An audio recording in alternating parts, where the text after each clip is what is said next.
Hello students, हम लोग करने वाले हैं class 10th science, chapter number 8, how do organisms reproduce. आज हमारा जो टॉपिक है वो है मेल रिप्रोडक्टिव सिस्टम। चलिए स्टार्ट करते हैं। तो male reproductive system, the male reproductive system consists of portion which produce the germ cells and other portion that deliver the germ cells to the site of fertilization. Male reproductive system में portions हैं।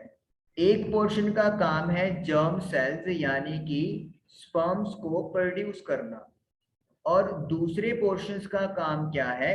जो germ cells produce हुए हैं उनको पहुंचाना उस जगह पर जहां पे वो एग के साथ फ्यूज यानी कि एग को फर्टिलाइज कर सकेंगे। तो ये दो काम है मेल रिप्रोडक्टिव सिस्टम के। The formation of germ cells or sperms take place in testes। जहां पर मेल जर्म सेल्स या स्पर्म्स बनते हैं उस जगह का नाम टेस्टिस है। Testes are located outside the abdominal cavity in the scrotum। जो टेस्टिस है वो एब्डोमिनल कैविटी के बाहर स्क्रोटम में लोकेटेड होते हैं। Because sperm formation requires a lower temperature than the normal body temperature।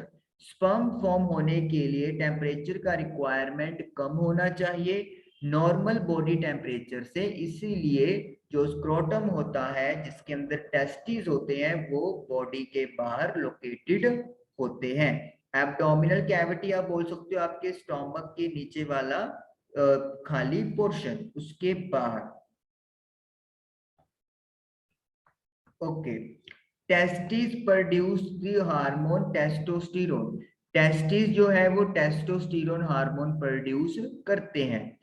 In addition to regulating the formation of sperms, sperms की formation लगातार बनती रहे, इसके अलावा testosterone brings about changes in appearance seen in boys at the time of puberty। Testosterone boys में जो changes आते हैं प्यूबर्टी के टाइम पे उनके लिए भी रिस्पॉन्सिबल होता है। The sperms form are delivered through the vas deferens which unites with the tube coming from the urinary bladder। Sperm की जो डिलीवरी होती है जिस ट्यूब के थ्रू होती है उसका नाम वास डेफर्स है, जो एक ऐसे ट्यूब के साथ मिल जाती है, जुड़ जाती है, जो कि यूरिनरी ब्लैडर से आ रही है। सपोज कर लेते हैं हम लोग, ये वास डिफर्स है जिसके थ्रू स्पर्म की एंट्री हो रही है। हम लोग सपोज कर लेते हैं कि यूरिनरी ब्लैडर है जहां से एक ट्यूब आ रही है।